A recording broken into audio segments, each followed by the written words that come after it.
Why should the people just keep quiet and watch others being wasted by people who don't even care about human life?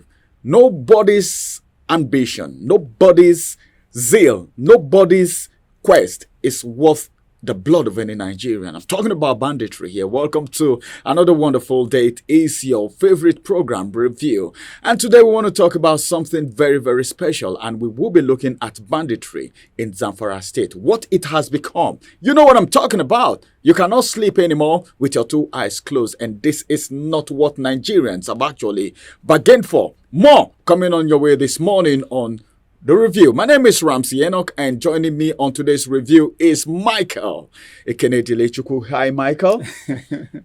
Hi, Ramsey. That smile is worth some billions. Yeah. For you to have this kind of smile in a time like this, usually when you call my I think name to it's full, commendable, yeah? Usually when you call my name to full, you send me money.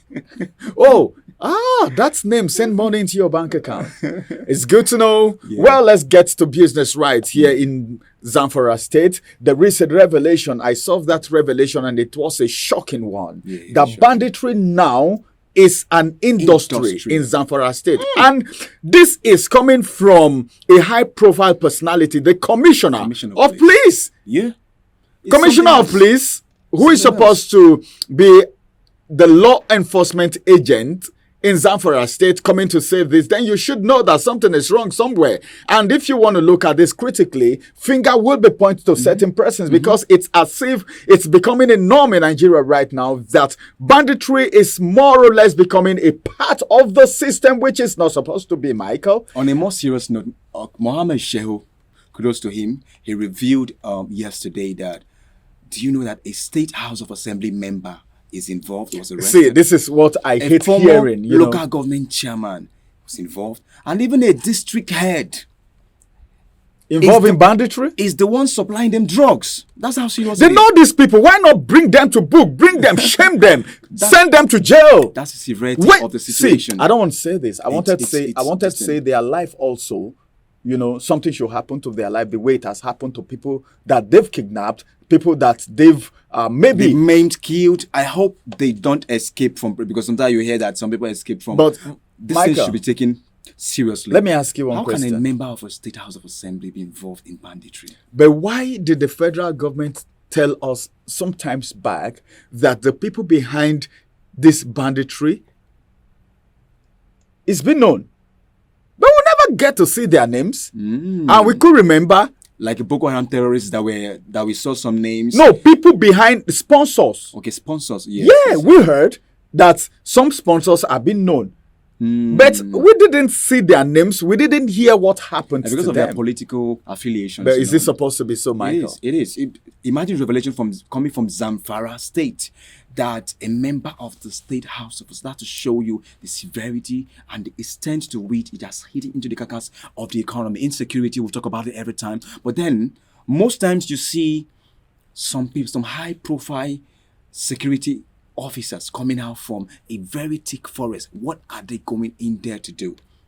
No, if you see any officer coming, see, this is what, I don't know, but then I think the security chiefs should know this, that apart from the esprit de corps thing, if any officer, no matter who you are, is found wanting as it has to do with banditry, kidnapping, and these atrocities happening in Nigeria, that person should go for it. That's what it is. So if our politicians that we see as our leaders are the ones getting involved, then that is why it's the popular adage that says the rat inside is the one that invited the rat outside. There's fish inside the house, fish inside the house. That's what's happening. And it's not just in Zamfara State. In Niger State, for instance, has proximity to the FCT. If you're traveling, you're going to be praying that bandits do not. There is kidnapping cases every time in Niger State, for instance. Only God knows how many people have been accosted, how many people have been kidnapped, how many people have even lost their lives. Sometimes you wonder how they get the information that there is a high-profile personality passing or there's a military passage. They always open fire. A friend of mine, a military police officer, told me how they were going with his boss, a general. And these guys opened fire on their vehicle. Thank God they were on armored cars. They had to start firing back. They were ready. They knew. How did they know that the military were passing that road? Some of them get very vital informations. But then, Michael, let me ask you, we're rounding up because our time is so short. We're rounding up right now. But then let me ask you, why are you sensing some form of quietness? Unlike before, you hear, okay, we are doing this, we're on top of our game, this and that, this and that. Now, banditry is more or less trying to become part of the society, which is not supposed to be. People are somehow getting used to it, which is not supposed to. Kidnapping, people are becoming used to it. And what are the security chiefs doing? And what do you think they are supposed to do? The federal government, as a matter of fact, the president of the country is the number one chief security of the country. What are they doing? Do you feel there is some form of quietness or silence? And it's becoming an industry. You know what an industry is? That definition they gave us when we were in school, in primary school. Okay, industry. You know what an industry is. So it's becoming something, a source of livelihood for some persons. It's becoming a legalized business for them that people engage in. That's why it's becoming an industry. How can students of Zamfara State Polytechnic be kidnapped, and they segregated some students and they were demanding 10 million from them? Some high-profile personality just a few days ago, you heard the story. Zamfara State. And this thing is becoming a normal thing. You're traveling from Abuja and you're passing through the Nasarawa way to Benue or Enugu. You're afraid, you're praying, oh God, let it not be my time. You are breathing, planting. Yes. You come to some areas and these ones are deadly zone, and your mind will be up. You'll not be settled until you drive past this location. Our security, please, our security is very important. Presidency, federal government should take this very seriously. It is pertinent. If you do not secure the lives of the citizenry and property, then why are you there? I think, thank you. We are rounding up already, but then I think what the federal government should do at this very particular point in time is to make sure, all right,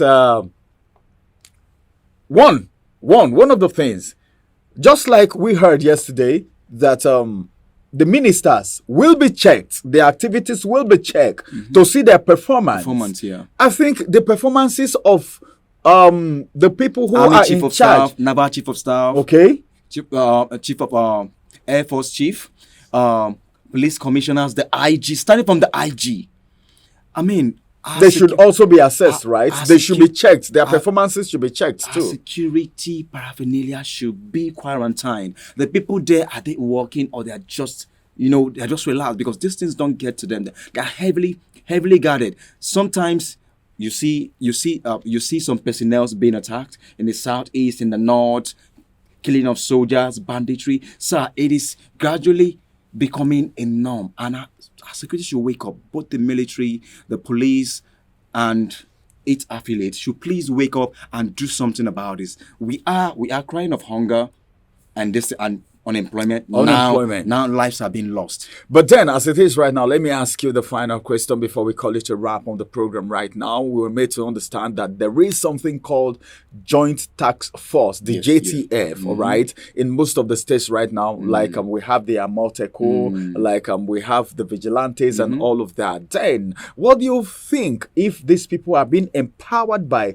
the federal government to assist in fighting this banditry? Because sometimes you will be told that these bandits are even people among those living in the community, and they know themselves, and it will be easier to get in touch and arrest these people, get relevant informations to the military so that they can operate based on that and get these people arrested. We've heard in the past where you hear that so number of bandits were wasted, the army did this and did that, but then they are still doing this. Kidnapping is on the rise, banditry is on the rise. Do you feel it will be good if this JTF is being empowered by the federal government so that they can, in their own way, to assist in fighting this banditry, which is now an industry, like it's been said by the police commissioner in Zamfara State? I think one of the major causes of the unknown gunmen,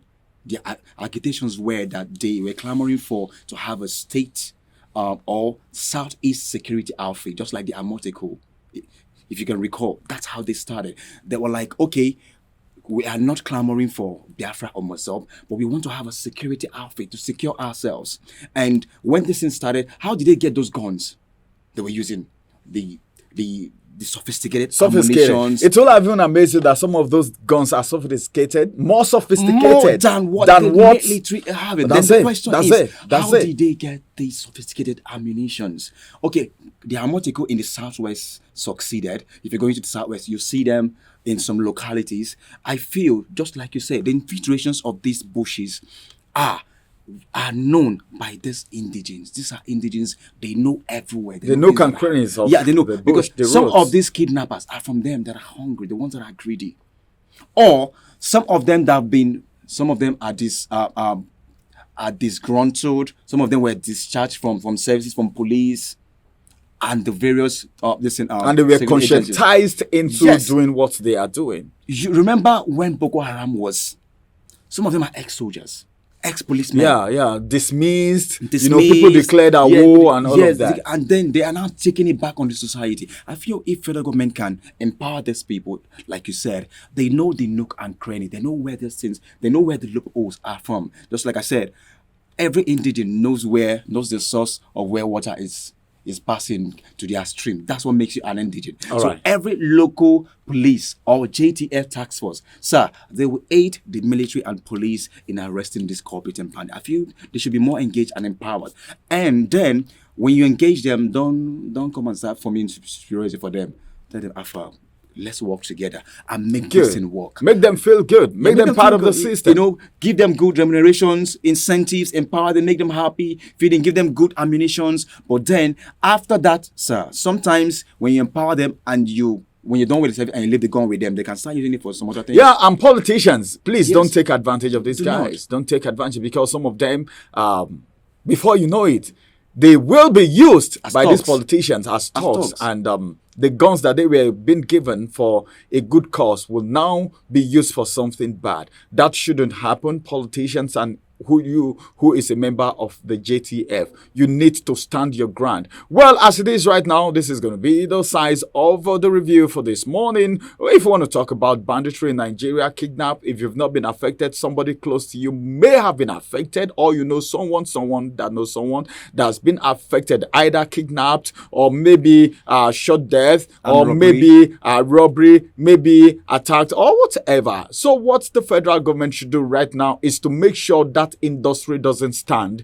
in Zamfara State. The commissioner is crying out. So attention should be given to that cry. Thank you very much, Michael, for being part of the review for this morning. We'll come on your way again, same time, same station tomorrow. My name is Ramsey Enoch. Bye-bye for now, and have a wonderful day.